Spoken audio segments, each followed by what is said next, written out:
অনেকদিন বাবা মাকে নিয়ে বাইরে কোথাও বের হওয়া হয় না, আর আমার মাও বাইরে তেমন বের হতে চায় না, সেজন্যই আর কি। তবে আজকে ভাবলাম বাবা মাকে বাইরে ভালো কোথাও ট্রিট দেই। তারপর বাবা মাকে নিয়ে ডিনারে চলে গেলাম রাজমহল ফুড কোর্টে। গিয়ে আমরা বাইরে বেশ কিছুক্ষণ দাঁড়িয়েই ছিলাম। পরিবেশটা অনেকটা বিয়ে বাড়ির মতোই ছিল, কারণ ঈদের ছুটিতে প্রচুর গ্যাদারিং আর ক্রাউড ছিল।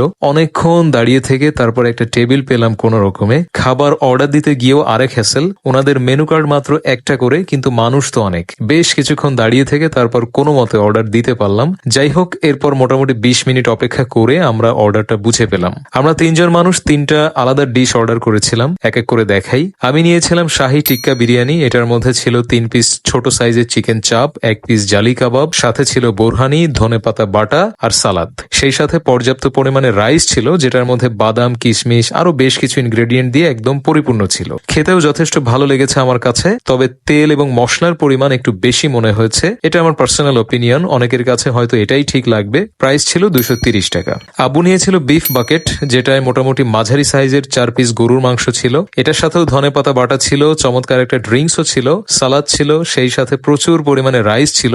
আব্বু খেয়ে শেষ করতে পারছিলেন না। বাদাম, কিশমিশ আর প্রচুর পরিমাণে তেল মশলা দিয়ে এটাও রান্না করা ছিল, তবে টেস্ট বেশ ভালো ছিল। প্রাইস নিয়েছিল 320 টাকা। আর আমার মা নিয়েছিল ফ্রাইড রাইস, যেটার মধ্যে অল্প স্বল্প ফ্রেঞ্চ ফ্রাই ছিল, ভেজিটেবল ছিল, বড় 1 পিস ফ্রাইড চিকেন ছিল, আর রাইসের পরিমাণও বেশ ভালোই ছিল। প্রাইস নিয়েছিল 260 টাকা। রাজমহল ফুড কোর্টটা আমার কাছে বরাবরই বেশ ভালো লাগে। চমৎকার একটা এনভায়রনমেন্টে ফ্যামিলি এন্ড ফ্রেন্ডস নিয়ে খাওয়া দাওয়ার সাথে আড্ডা দেওয়ার জন্য দারুণ একটা প্লেস। তাছাড়া ওনাদের খাবারের কোয়ান্টিটি বলেন, কোয়ালিটি বলেন, দুইটাই বেশ ভালো।